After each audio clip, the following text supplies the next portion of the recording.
question is, are Christopher Nolan's Batman movies inherently conservative? I would say generally yes, but there's a little bit more nuance to it than you might realize. I could probably make a 10-minute long video on Nolan's politics in general, but I'm going to focus in on his Batman trilogy in this video. One reason I think Nolan has been so successful is he does not beat people over the head with his politics. You usually have to dig a little bit to get at what he's saying. He generally chooses to focus on really big concepts like time, identity, order versus chaos, justice, leadership, hero worship, mythology, big stuff like that. Time and identity, like sense of self, are really the two biggest things that tie together all of his work. I have this picture up because I think a lot of what Nolan has to say politically can be found in these two movies. I think in his most conservative movie and in his most quote-unquote liberal movie, which is Oppenheimer. Dark Knight Rises is Christopher Nolan at his most conservative. I also think it's the biggest mess he's ever directed. I think both these movies on opposite side of the spectrum show what Christopher Nolan is most afraid of. That really is populism. You look at Nolan throughout all his movies, he's kind of a centrist. It's this mix of like old-fashioned conservatism, neoliberalism, and neoconservatism. Christopher Nolan likes and trusts individuals. He believes in these strong individuals that can hold together our reality, our world, that can keep things in line. I think Nolan believes that organized large groups of people, whether they're pushing far left or far right towards fascism, are dangerous. Nolan's first three movies before Batman Begins are really interesting. You have Following, you have Memento, and you have Insomnia. They're all kind of dealing with the same stuff. I think Insomnia is probably his most underrated. But all these movies are kind of dealing with identity, with sense of self, with surveillance and investigation. Specifically with Memento and Insomnia, he's kind of investigating law and order and justice and vengeance and looking at the cost of these things and what true justice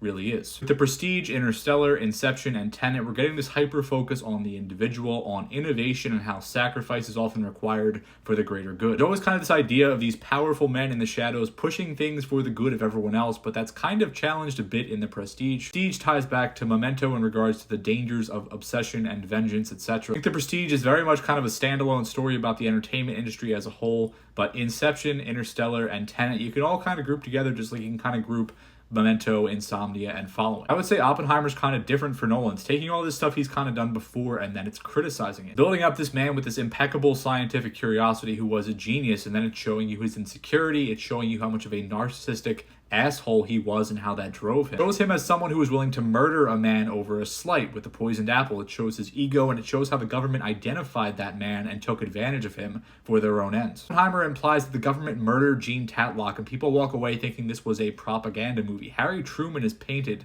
as a monster. The third act of Oppenheimer is incredibly important with how they tried to paint him as a communist, with how he tried to move away from the concept of the bomb, and this scene right here is the most important scene in the movie in my opinion. You also have Dunkirk, which people call like nationalistic. I think it's a moment that was deserving of patriotism. It was an incredible moment in history. I think it's a beautifully made film that tells an important story. It's just Nolan being kind of nostalgic. This is a conservative film, but it's solid. All of this to say, I think you can get the best sense of how Christopher Nolan feels about the world by looking at his Dark Knight trilogy. I made a long video before about how the Batman and Batman Begins both are hyper-focused on the concept of fear. Batman Begins paints a picture of this Gotham that's been failed by its institutions. Everything is corrupt. Meanwhile, you have people like Thomas Wayne, who in the background were trying to do good for the city, and you have his son, Bruce Wayne, trying to do good for the city in a different way. This is kind of an old school conservative viewpoint of, I don't trust the government, but the old white guys with the money will take care of us. As I mentioned earlier, Nolan has a love for the old school heroic individual. Sometimes he's willing to critique that character, but they are generally the hero. While the Batman was brilliant because it's kind of about Bruce learning to understand that fear is simply not enough, Batman Begins says fear is plenty as long as it's being used by the right people. It's interesting because the villain that comes in Batman Begins with Ra's al Ghul and the League of Shadows identifies Gotham as corrupt and as a place that is shaped by its inequality and the people that are in power. Funny is, Ra's al Ghul through the Scarecrow kind of has the same concept as Batman. People need to be scared shitless until they listen. Batman Begins shows what happens to Gotham when that fear toxin hits. The people are an unstable rabble. This is kind of the problem that I have with the Purge movies, which I think work against themselves, but that's a topic for another video. Basically, this movie says you need someone like Batman to see things clearly and steer everyone else in the right direction. With Thomas and then Bruce, the concept is, oh, there are these heroic capitalists that are willing to be good with their money and take care of everyone else, don't worry about it. Nolan still has an idealism to him. He views this as someone who truly does care and someone who is not willing to kill people to do the things that he's trying to do. Despite the fact that he does just let Ra's al Ghul die in this film, which is kind of funny when you think about it. Then we get The Dark Knight, which gives us one of the great villains of all time with Heath Ledger's Joker, who is allegedly an agent of chaos, which he actually is nowhere near. The movie gives us a noble Batman, a noble police commissioner with Gordon, and a noble DA with Harvey Harvey Dent trying to look out for the good of the people and fight against evil while also doing things the right way. But everything that happens here relies on Batman being able to go above and beyond what is legal, whether that be going to Hong Kong to abduct someone or turning every single cell phone in Gotham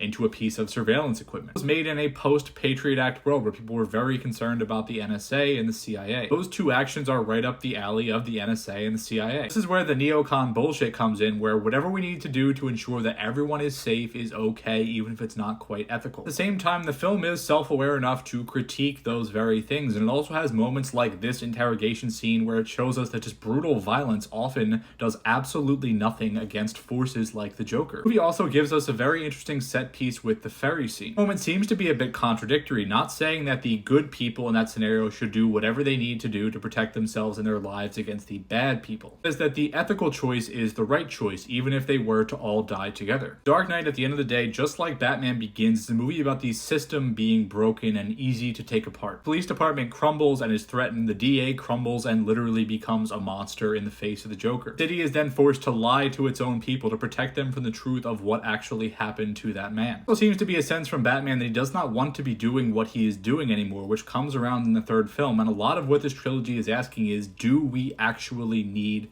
Batman, or do we just need the actual establishment to do their jobs? So all in all, this movie gets dubbed conservative, but I think it is self-aware and willing to critique itself and ask some questions. Going along to the third movie in this trilogy, though, I think this thing is absolute slop, and I think it has shitty politics as well. It is a reaction to Occupy Wall Street, and Bane is kind of this personification of leftist ideas, leading this mob of people that are upset at the establishment. A very French Revolution feel to it. Bane is all about societal upheaval. They are in the stock exchange, they are going through mansions, dragging people out. It's all very dramatic. I think an interesting separate video would be about how Hollywood treated both Bane and Killmonger. We've seen many villains kind of get second chances or be not allowed to die in a film. They were both killed off with ease, and they both had very specific messaging. And in both Black Panther and The Dark Knight Rises, Black Panther and Batman are both kind of there to uphold the status quo. I will say at the same time, The Dark Knight Rises, like The Dark Knight, does try to skirt the line. It does show the obscenely rich as out of touch and the cause of a lot of these problems. There is some satisfaction in the way they're being treated in moments, and you kind of have